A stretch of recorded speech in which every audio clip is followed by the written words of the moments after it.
அனைவருக்கும் வணக்கம். என் லைஃப்பில் இந்த மாதிரி ஒரு பெயின்ஃபுல்லான ஒரு சுச்சுவேஷனை நான் ஃபேஸ் பண்ணதே கிடையாது.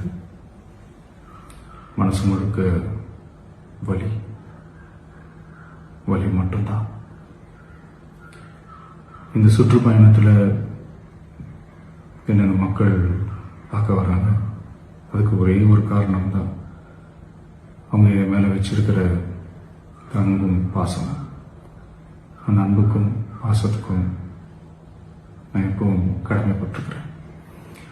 அதனால தான் இந்த சுற்றுப்பயணத்தில் மற்ற எல்லா விஷயங்களையும் தாண்டி மக்களுடைய சேஃப்டி, அதில் எந்த காம்ப்ரமைஸும் பண்ணிடக்கூடாதுன்றதுக்காக தான் அது என் மனசில் ரொம்ப ஆழமாக இருக்கும் அந்த எண்ணம்.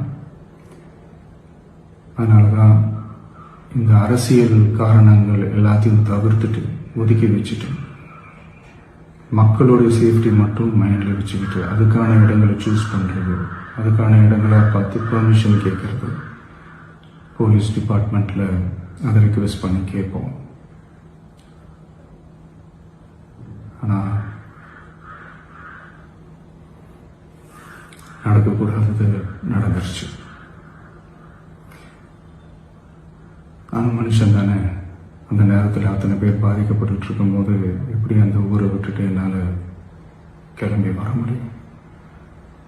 நான் திரும்ப போகணும்னு இருந்துச்சுன்னா அதை ஒரு காரணம் காட்டி அங்கே வேறு சில பதட்டமான சுச்சுவேஷன்ஸ், வேறு சில அசம்பாவிதங்கள், அந்த மாதிரி எதுவும் நடந்துடக்கூடாதுன்றதுக்காக தான் நான் அவாய்ட் பண்ணேன்.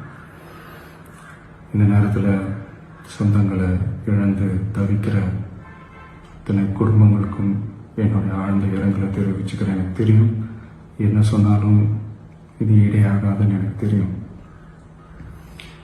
ஹாஸ்பிட்டலில் ட்ரீட் பண்ணிட்டு இருக்கிற எல்லாருமே சீக்கிரமாக க்யூர் ஆகி வரணுன்றது இந்த நேரத்தில் நான் வேண்டிக்கிறேன். கூடிய சீக்கிரமே உங்கள் எல்லாரையும் நான் சந்திக்கிறேன். இந்த நேரத்தில் எங்களுடைய வலிகளை, எங்களுடைய நிலைமையை புரிஞ்சுக்கிட்டு எங்களுக்காக பேசின அரசியல் கட்சிகளை சார்ந்த நண்பர்கள், தலைவர்கள் அனைவருக்கும் என்னுடைய நன்றியை தெரிவிச்சுக்கிறேன். கிட்டத்தட்ட ஒரு 5 மாவட்டத்துக்கு பிரச்சாரத்துக்கு போனோம். இந்த மாதிரி எதுவுமே நடக்கல. ஆனால் கரூரில் மட்டும் ஏன் எப்படி நடக்குது?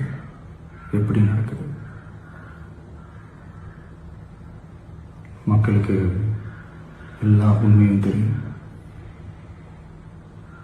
மக்கள் எல்லாத்தையும் பார்த்துக்கிட்டு இருக்கிறாங்க.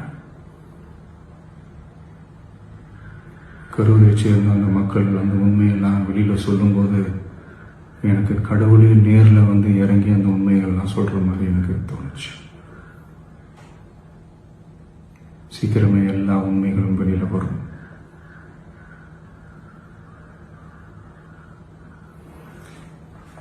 எங்களுக்கு தரப்பட்ட இடத்துல நாங்கள் போய் அந்த ஸ்பாட்டில் நின்று நாங்கள் பேசிட்டோம். அதை தாண்டி எந்த தவறும் எங்கள் சைடில் நாங்கள் எதுவுமே செய்யலை. பட் இருந்தாலும் எங்கள் கட்சியை சேர்ந்த நிர்வாகிகள், தோழர்கள் மேலே எஃப்ஐஆர், அது மட்டும் இல்லை சோஷியல் மீடியாவை சேர்ந்த நண்பர்கள், தோழர்கள், அவங்க மேலே எஃப்ஐஆர்லாம் போட்டு இப்போ பிடிச்சிக்கிட்டு இருக்கிறாங்க.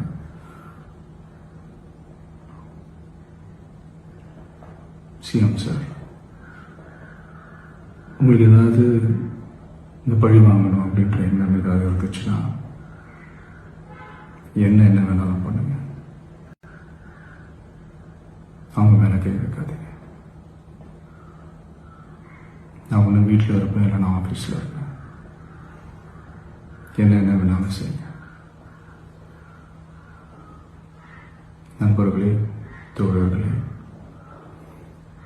நம்மளோட அரசியல் பயணம் இன்னும் ஸ்ட்ராங்கராக, இன்னும் தைரியத்தோட கண்டினியூ ஆகும்.